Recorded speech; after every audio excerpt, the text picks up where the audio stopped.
Marilah kita sama-sama mendengarkan nasihat pernikahan yang dibawakan oleh Bapak Ustaz Tamrin Dale SPD. Kepada Bapak, waktu dan tempat saya persilahkan.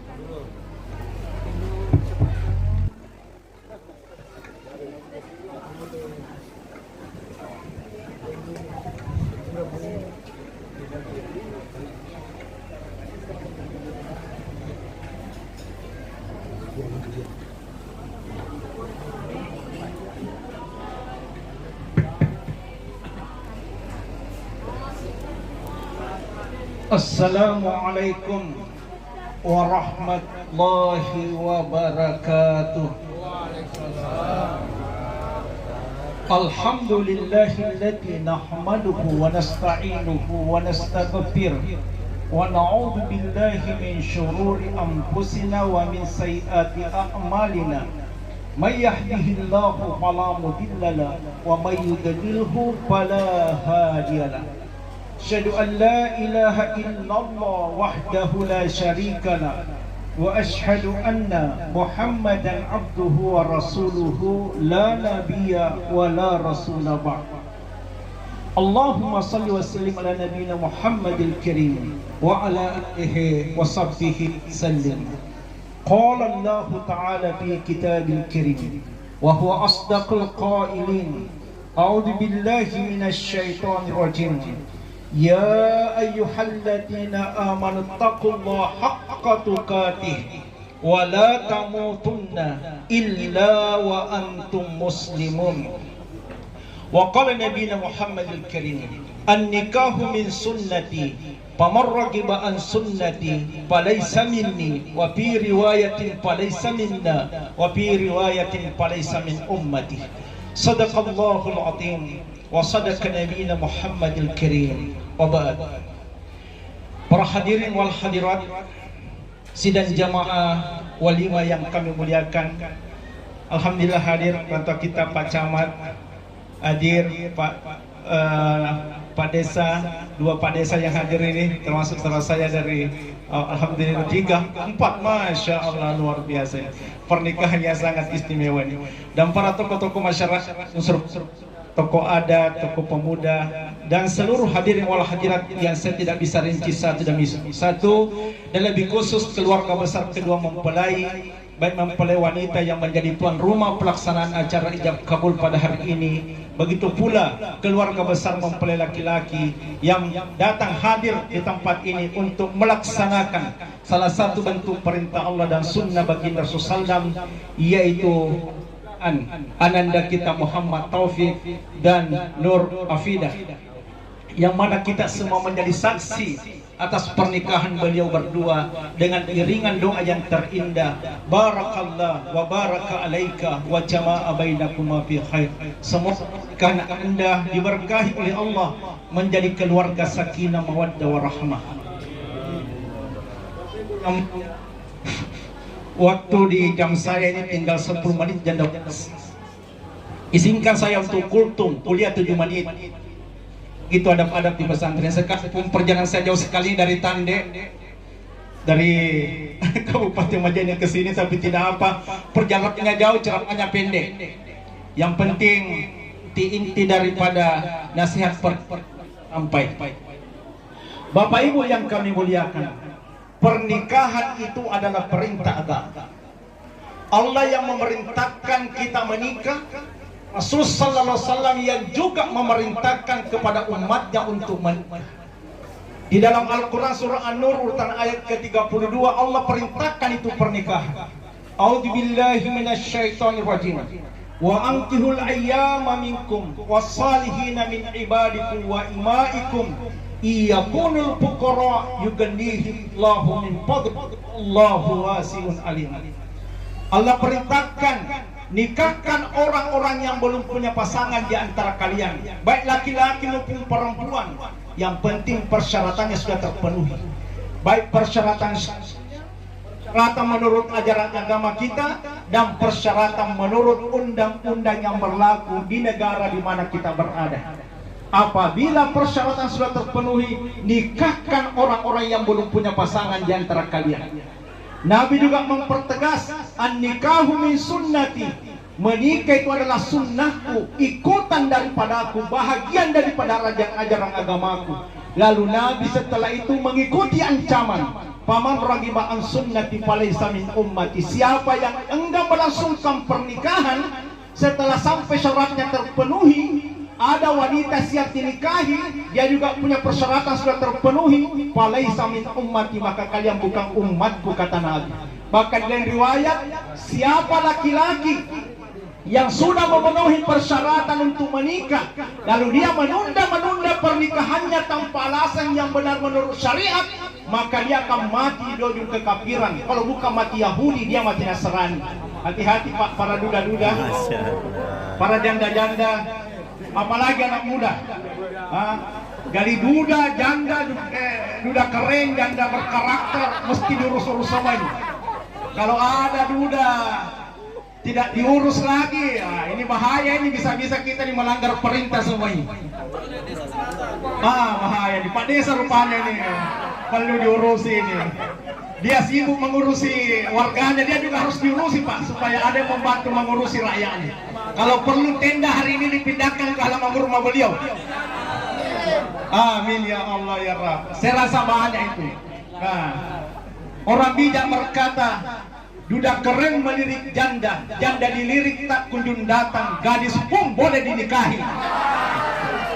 Jadi Pak Desa kalau mau melirik, lirik janda dulu. Kecuali kalau janda sudah habis semua, ya baru gadis bisa dilirik. Ini pas kalian. Maka ini para janda-janda ini boleh membuka pendaftaran gratis. Ya, buka di Facebook. Ya, dan seterusnya, jangan terlalu banyak. Apalagi kalau dudanya sudah kering. Ini para hadirin yang mulia. Jadi semua diperintahkan untuk menikah. Kenapa? Karena kata Nabi, 50% syariat agama nanti bisa dijalankan setelah menjalankan proses pernikahan. Jadi bagaimanapun hebatnya laki-laki, bagaimanapun hebatnya perempuan, kalau belum punya pasangan, hanya 50% ajaran agama dia bisa praktekkan. Karena 50% ajaran agama nanti bisa dipraktek setelah ijab kabul. Bagaimana kita bisa praktek masalah rumah tangga dan tidak ada pasangan tak? Pasangan siapa mau dicari? Pasangan tetangga?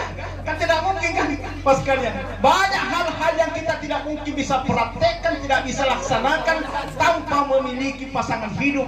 Dan pasangan hidup itu hanya satu jalur mendapatkannya, yaitu melalui ijab kabul.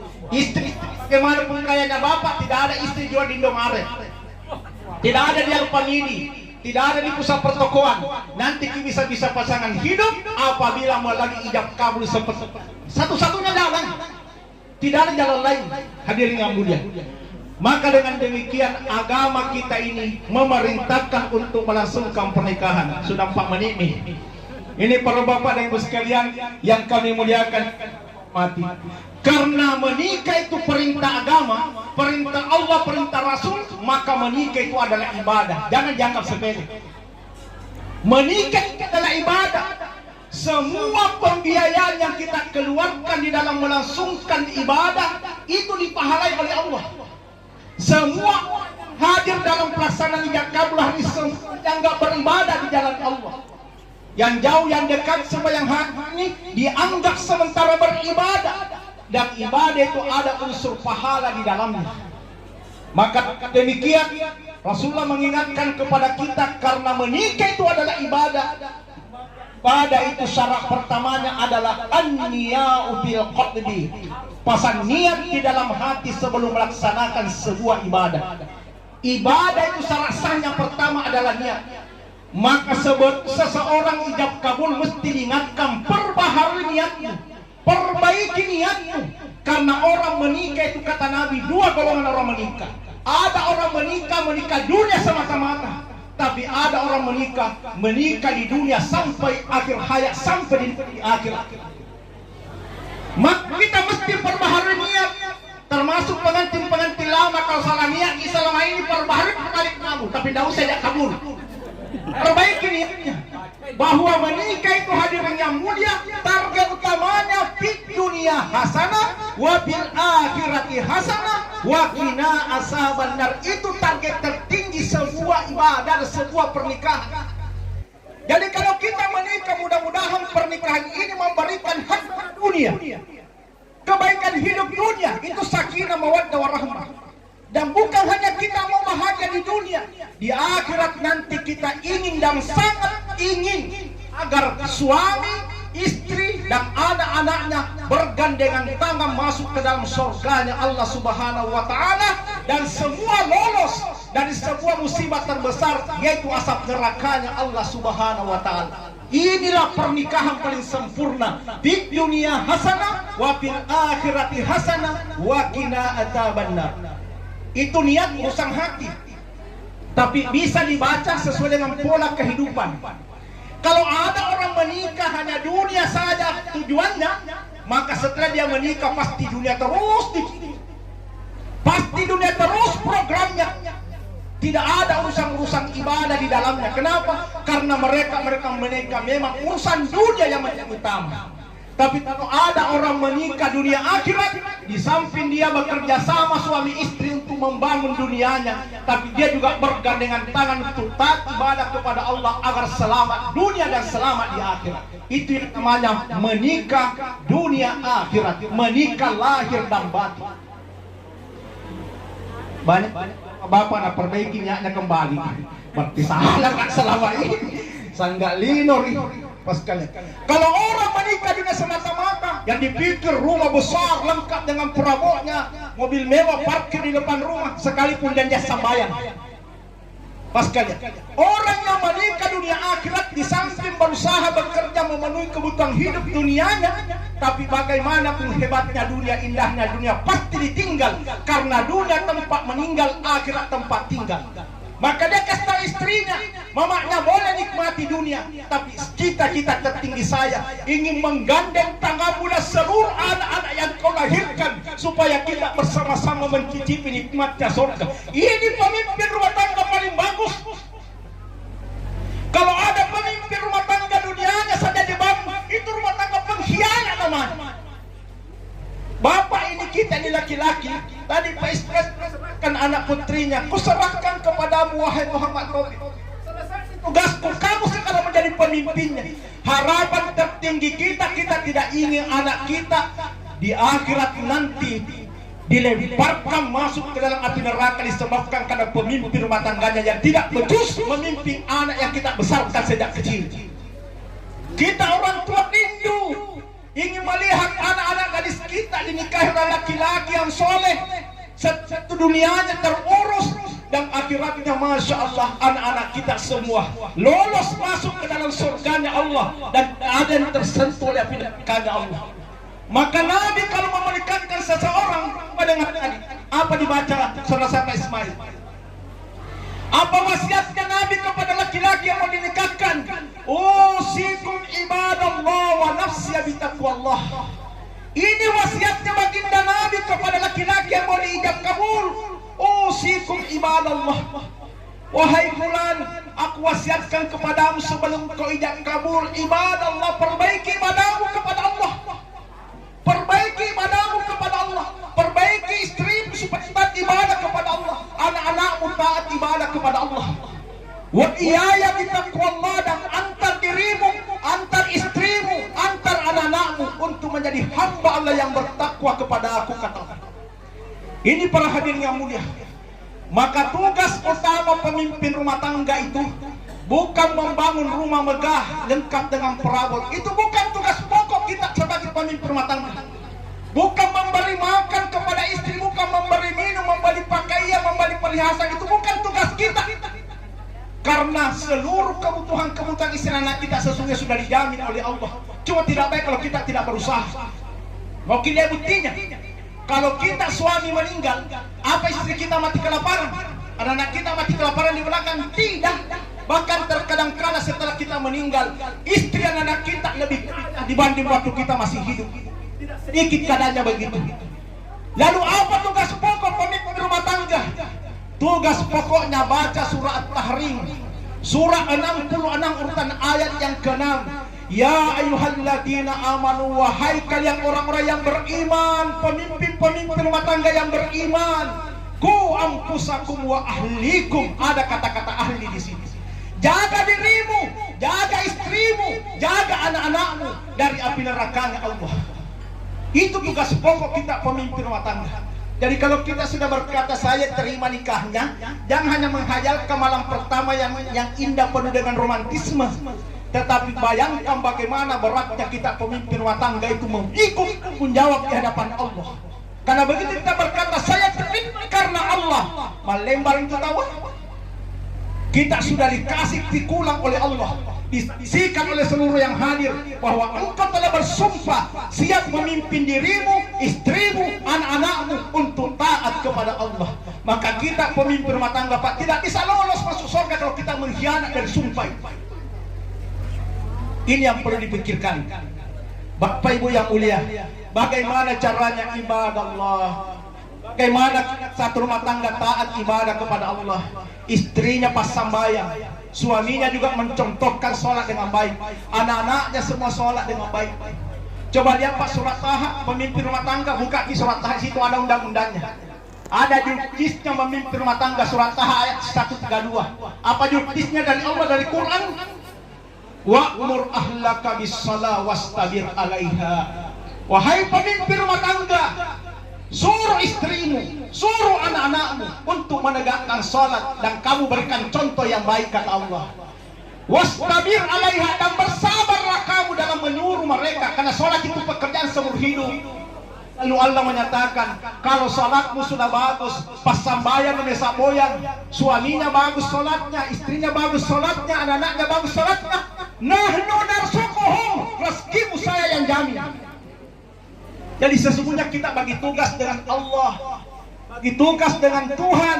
Tugas kita pimpin diri kita, pimpin anak-anak kita untuk rajin sholat, taat ibadah kepada Allah. Kalau kewajiban kita sudah jalan, Allah menyatakan, sekarang tugasku, nahnu narzuquk, saya yang menjamin rezekimu. Min haitsu la yahtasib, ku keringkan kamu rezeki dari arah yang tidak pernah kamu sangka-sangka. Jadi kalau ada orang tua mau lihat rumah tangganya baik, anak-anaknya baik, dan sambayan, tidak ada pintunya. Itu kalau sudah kita menikah, satu di doanya Rasulullah, kita konjen tambah-tambah terlalu banyak. Apa di doanya Nabi, tersimpuh semua di situ. Barakallahu wa baraka alaika wa jama'a bainakum fi khair. Semoga pernikahanmu diberkahi, pengantin laki-laki diberkahi, pengantin perempuan diberkahi, anak-anakmu diberkahi, rumahmu diberkahi, keturunanmu diberkahi. Kenapa? Karena kalau sudah berkah masuk dalam rumah tangga kita, semuanya beres. Tapi bagaimanapun hebatnya Pak, rumah tangga kita secara duniawi hebat, tapi kalau tidak ada berkah di dalamnya, bukan sakinah mawaddah yang kita dapatkan, tapi sakinah. Sakit di dunia, sakit di akhirat. Mau kita buktinya? Coba melihat rumah tangganya orang-orang yang tidak ada agama, hebat kelihatan. Wang panaiknya miliaran, menikah di hotel berbintang, belum 7 bulan gugat cerai di pengadilan. Kenapa? Dan dia barakah karena menganggap enteng agama di dalam kehidupannya. Ingat, hanya satu kunci mendapatkan kebaikan.